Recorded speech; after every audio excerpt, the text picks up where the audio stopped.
Hey, how's it going? So today I'm going to take you through how to clean up your AI building efforts using stack theory, or what I like to sometimes use is five stack theory. So let's dive into it. Okay. So I saw this tweet from a great online influencer by the name of Paul Couvert. Hopefully that's how you say his last name. If not, it's Couvert. Covert. We'll figure that out. But he shared this tweet, and it says you can build an AI startup for free using the stack. And he lists a whole bunch of options. Okay. Now, one of the problems that I've seen with folks who have been part of my AI labs experiment, so on a monthly basis, we do these GSD challenges, AI.GSD challenges, where we essentially take folks from theory to practice and kind of help members apply what they're learning and by choosing just one theme that's hot in the AI space right now. So if you look here, essentially we've got all these different options. Okay. And as I was starting to allude to, most of the people who have come to me usually are overwhelmed by the sheer number of tools that now exist.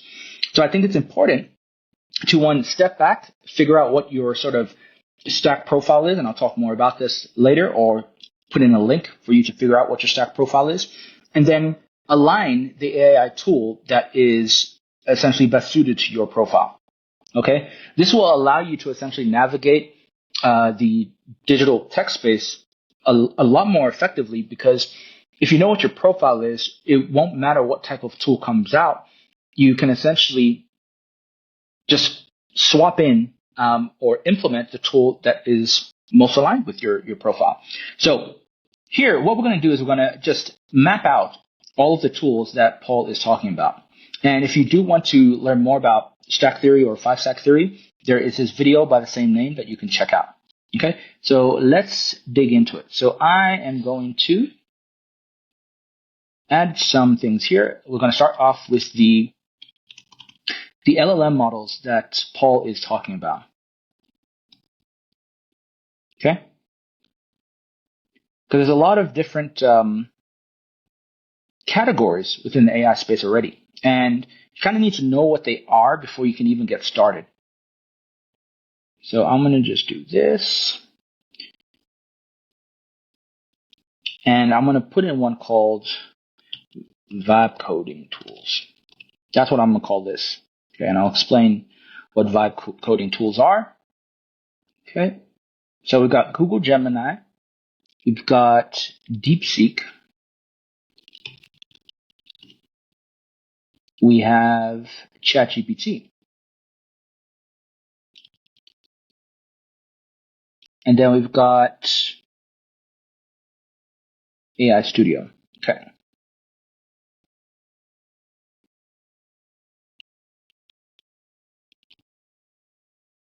Then we've got Replit.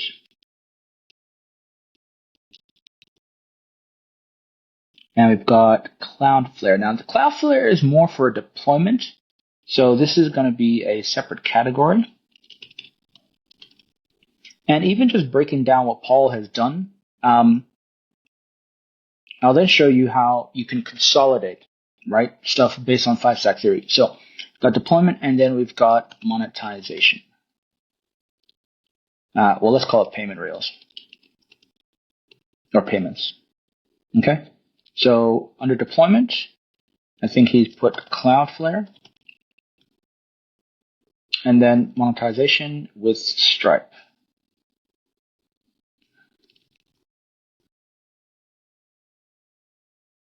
Okay. So I think that should be about right. So we've got deployment layer, we've got the vibe coding tools. Let's call this editors. Okay. This is what will allow you to edit code and build stuff, although some of these other options here are starting to incorporate them automatically. Okay, so this is what I would call the stack, right, that Paul has outlined here.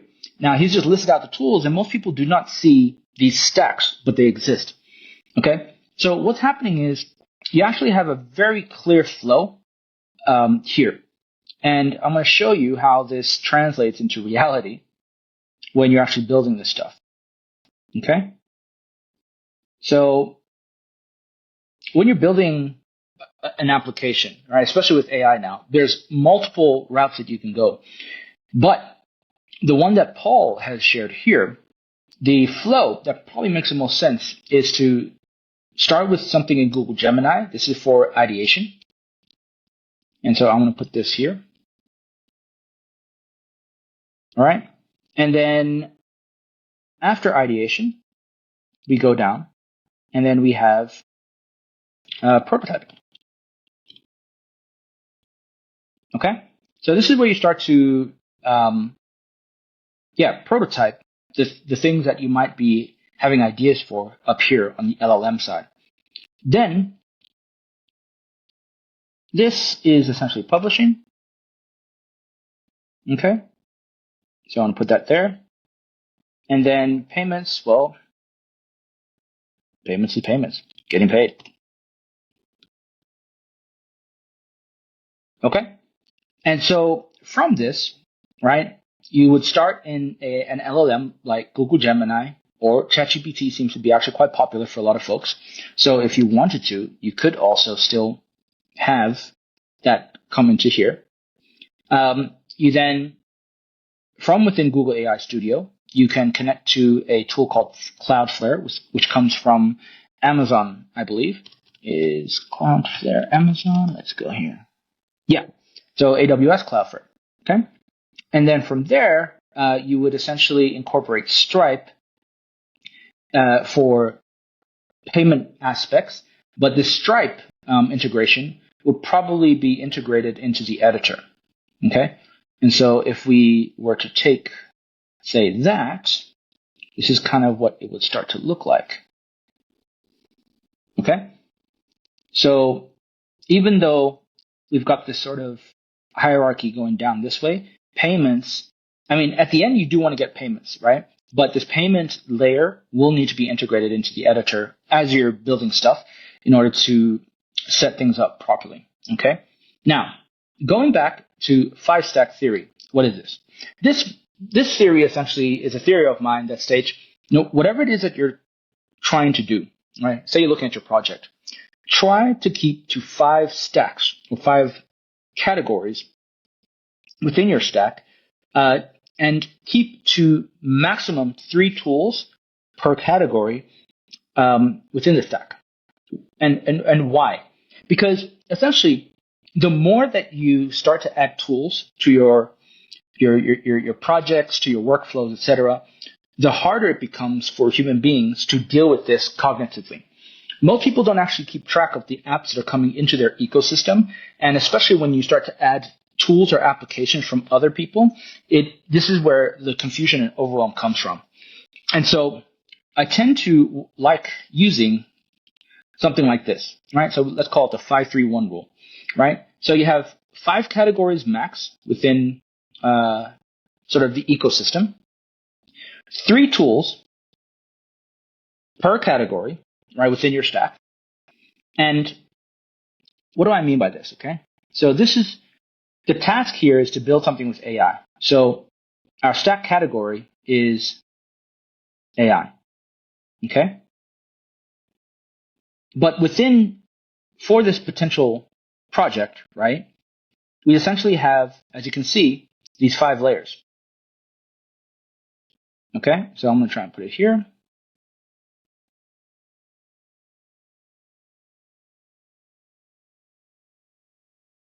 Now, there are not 5 layers, there are 4. Okay. But the idea here is for this project, you'd keep it to 5. So if something else comes in, that would become the 5th layer. You can have a maximum of 3 tools that you work with within that, but you try to essentially have your one main. So in this sort of workflow that I was setting up here, we are going to select this layer as our one per row, right? So have a look at this. Okay. So we've got the 5 max, so there's 4, so we're safe, right? These are the 4 out of the 5 that we're trying to allow for. And then within this layer, right? If I turn that into a layer, 3. This is the 3. Okay? So you want to try and keep your options, even if you're exploring, to 3 within this layer. Okay? And this is going to be crucial later on. All right, so let me see if I can just do something like that. Okay. And then the 1 is essentially looking at this 1, choosing the 1 per category, the 1 tool that you're going to stick with and double down on. Okay. So when you're exploring these things, it's fine to explore Google Gemini, DeepSeek, ChatGPT, any of the other LLM models that are out, right? But eventually you want to narrow your choices down. Okay. So you could still be, working across these 3, but ideally, as you start to get used to all of them, you want to go with the 1. Okay. So for this particular execution, right, which is AI stack to build your app, right? AI being the stack, and then we've got our 5 categories, or 4 out of 5. This is what we're going after. Okay. And so then I do something like this, and we can see now that we're getting somewhere. Okay. So, right? So this is a 5-3-1 rule as part of stack theory. Okay. You figure out your stack, you map out the stack, then you use that to be able to refine your choices and your options so that you can start to master what works. And then it just becomes an easy path for you to just swap things out as needed, right? It becomes very modular. And again, most people aren't actually aware that this is happening in the background, but going through this exercise can actually be really useful so that as you're exploring new things, especially in a new digital space, you're more cognizant of what is actually going on. And I've used this myself for years for every new technology wave. I just haven't put it into a framework yet. And this is the result of those efforts of putting what I've been doing intuitively into a framework that actually works and hopefully is useful for you. Okay. So now going back to the task, right? AI stack to build your app. We are then going to explore all of these tools and options. Okay. Google Gemini, Google AI Studio, Cloudflare, Stripe. Now, here's something even more interesting, right? So on this vertical column here, we've got a separate tool for deployment and a separate tool for payments. Okay. Now, first, what you want to do is just kind of go through any tutorials that show you how to do this, so you get a feel for it. But after you start to explore different options, you might even find that you can start to consolidate things. And I'll show you what I mean. Okay. So as an example, what is a good example? Okay. Claude Code. Okay. So now I'm going to put in another option here. So this here is the outlier.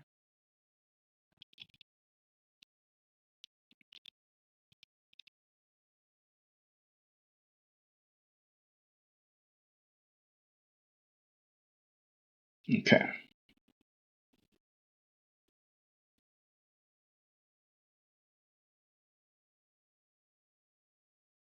Okay.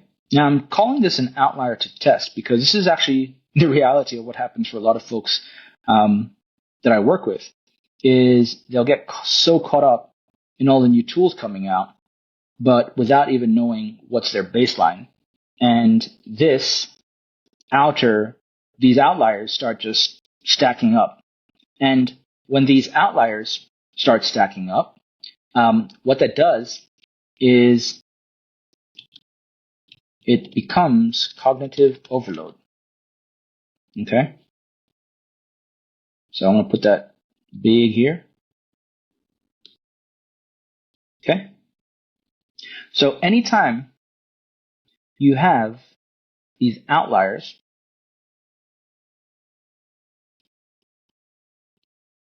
anything that comes in as an outlier equals cognitive overload, or what I like to call cognitive tax.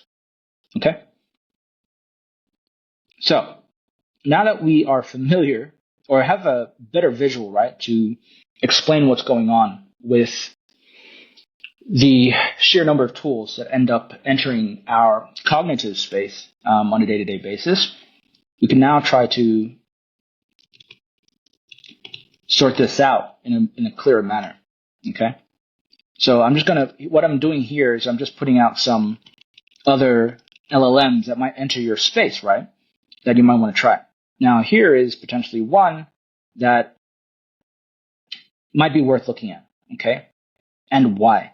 So here we've got 4 different tools potentially, right? Google Gemini and Google AI Studio are kind of integrated, but they're still different tools. Cloudflare is a completely different tool. Stripe, completely different tool. Okay. Now, if I was to refine what Paul has put here, right, I would then go and start to look at, okay, what is the aim? And is there a solution, right, that I could diagnose this that is actually even more refined and even simpler? Now, I think what is important to note is that Paul said free. Okay? There's always a cost somewhere. But Paul is sharing tools that provide you with a free way to build. Okay? Which ain't bad. But what I would look at doing is going, hey, Claude Code does have the option for you to not only ideate, but also create artifacts. Okay? So let me just do that and change this to red. Now, artifacts are essentially components within the Claude editor, right? I won't go into that here, but this means that you could actually combine these two. And where is, this is actually connected already. Okay, so these two actually become one, right? So they're not going to be separate tools. So this is actually a good thing. So this actually can count as one. Next, deployment. Claude does allow you to actually deploy or publish directly from within the Claude editor, okay? Which means you don't need to have a separate tool. Granted, it won't allow you to have your own custom domain, but if you're going to go down a custom domain route anyways, you're probably going to want to set that up. You're going to have to pay for it essentially, right? So you can publish straight from Claude, right? And a good example of this, might have to share that separately, but I actually created a game recently.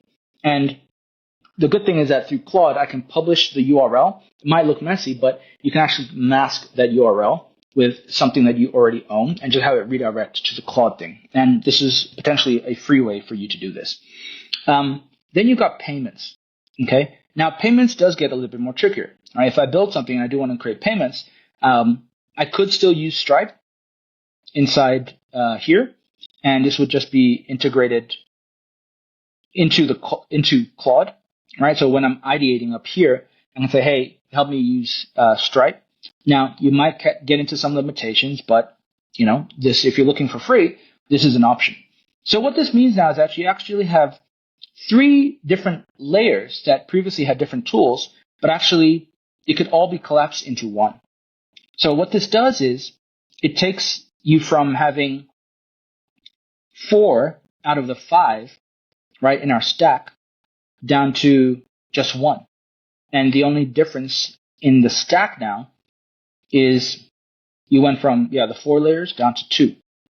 Okay, so you would just need Claude to handle 3 different roles, and then you'd have Stripe for the payments.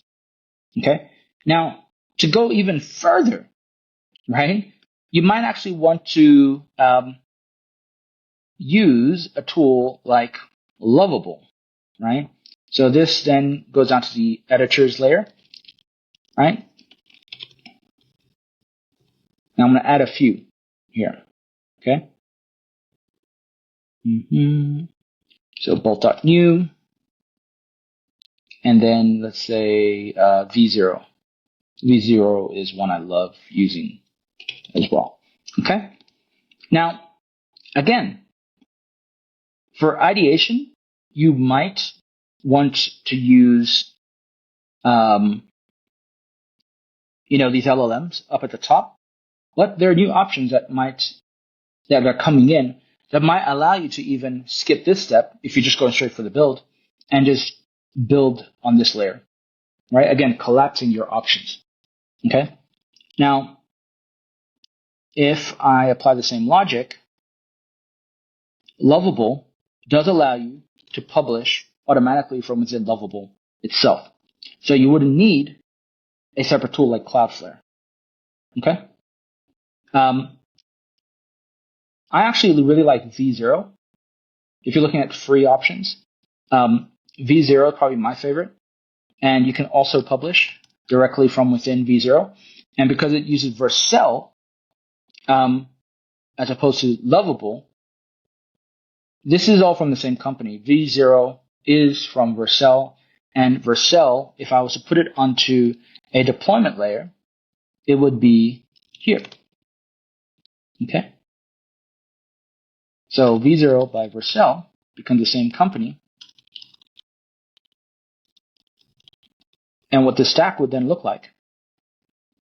Where do we have the other stacks? I might have moved it. That's okay. But essentially what we'd have here is Vercel and then Stripe. And Vercel would take care of all of these aspects.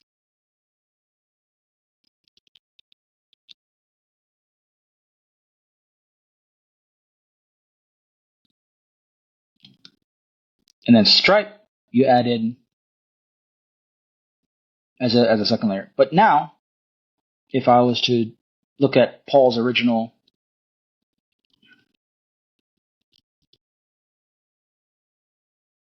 task, right, or project, we've essentially optimized the recommended stack, right, from, I would say, this.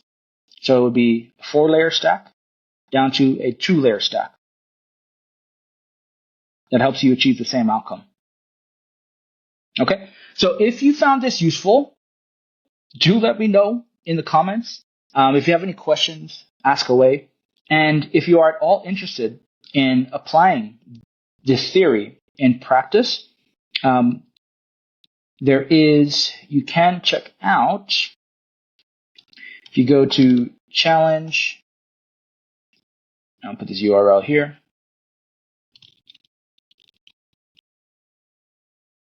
Okay, if you go to that URL,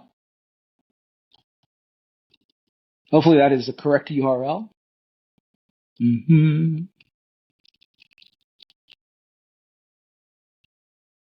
me 1 second, I just gotta move some things.